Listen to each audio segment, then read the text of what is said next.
Have you ever felt stuck, like you're not moving forward in life? You're not alone. Stagnancy is a common feeling, but it's not a life sentence.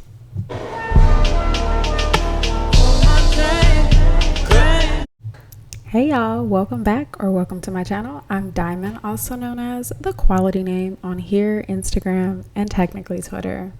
We're switching things up a little by talking over some B-roll, but I promise I'll be back with quirky edits and hair tutorials soon. Today's topic is stagnancy and how to move towards growth. Over the past few years, I've struggled with my perception of self and feeling like no matter what actions I made, nothing changed. I would journal, meditate, do yoga, qigong, and it just felt like I was in this cycle of needing more. This led to relationships that mirrored where I was in life and ultimately allowed me to truly witness that I was in a state of stagnancy. Taking accountability allowed me to shift my perspective and look towards growth. I had to shed light on the areas that I was afraid to look at, because without doing so, the behaviors those areas formed would have kept showing up, and I would be unknowingly repeating patterns because it's what my subconscious knew. For example, staying in places that didn't serve me because the crumbs I was being offered tasted better than the idea of someone not wanting to be with me. At the root of that thinking was, I'm unworthy of love. It's not until you come to terms with what you're hiding that you're able to fully show up as yourself. Well, enough about me. Let's explore how to shift from stagnancy to growth. First, let's unpack stagnancy. It's a state of little to no action, development, or progress, most times caused by the fear of being uncomfortable and or a lack of direction. Without tending to the underlying beliefs, you'll dig deeper into what feels safe, and that is often what's not serving you. Unlike this look, I was saying I'm trying. Okay, anyways.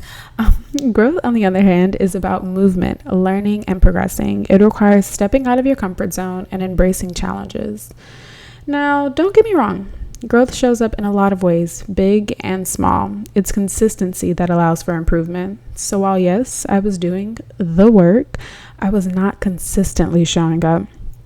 I was telling myself that I'm not as important of an obligation, which led to staying in the same place. So, how do you transition from stagnancy to growth? Here are some steps I took and some that may potentially help you too. First, and honestly, it's not really a list that has to go in order because we all know healing isn't linear, it's all a journey. But yeah, these are the steps. Be honest with yourself. What is your current situation and how have your actions led to your now? Don't shy away from the scary parts either. I'm talking about the parts that truly terrify you, the ones like admitting that you have an anxious attachment or you do got some daddy issues that you should probably work on.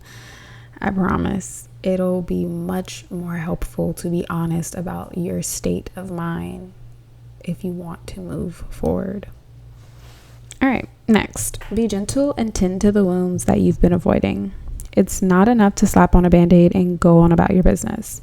Sit with these feelings, but don't allow them to consume you. And that is the most important part of that. Like, absolutely feel all of the feels, but don't allow for it to become your state of being. You are much more than your feelings, and your feelings aren't always the truth. Sometimes they just show us what we need to tend to. Next, use your resources. Get books, therapy if possible, and come to terms with the fact that you're not the first person to live this life and you won't be the last. Our shared experience allow us to learn more of ourselves and lay the foundation for more.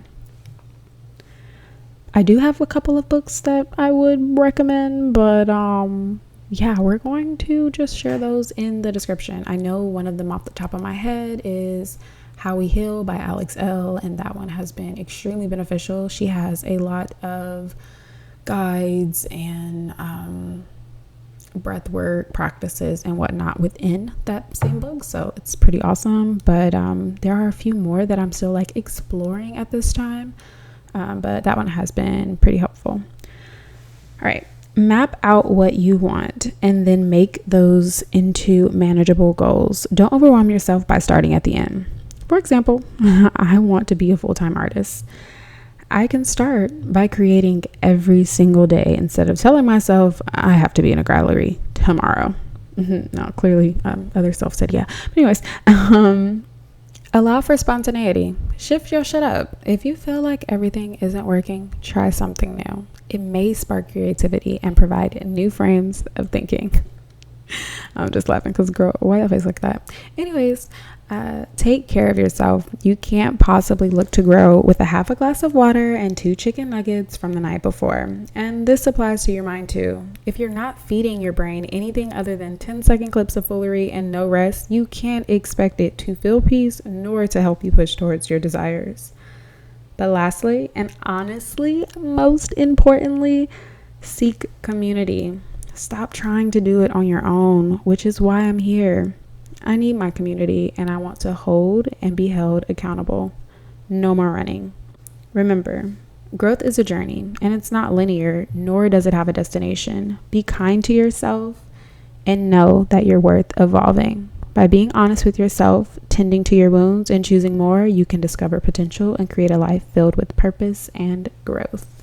Look, I know stagnancy can feel heavy, but you and I have the ability to transmute this energy into the lives we desire to live. We're worth it. Love y'all. Peace.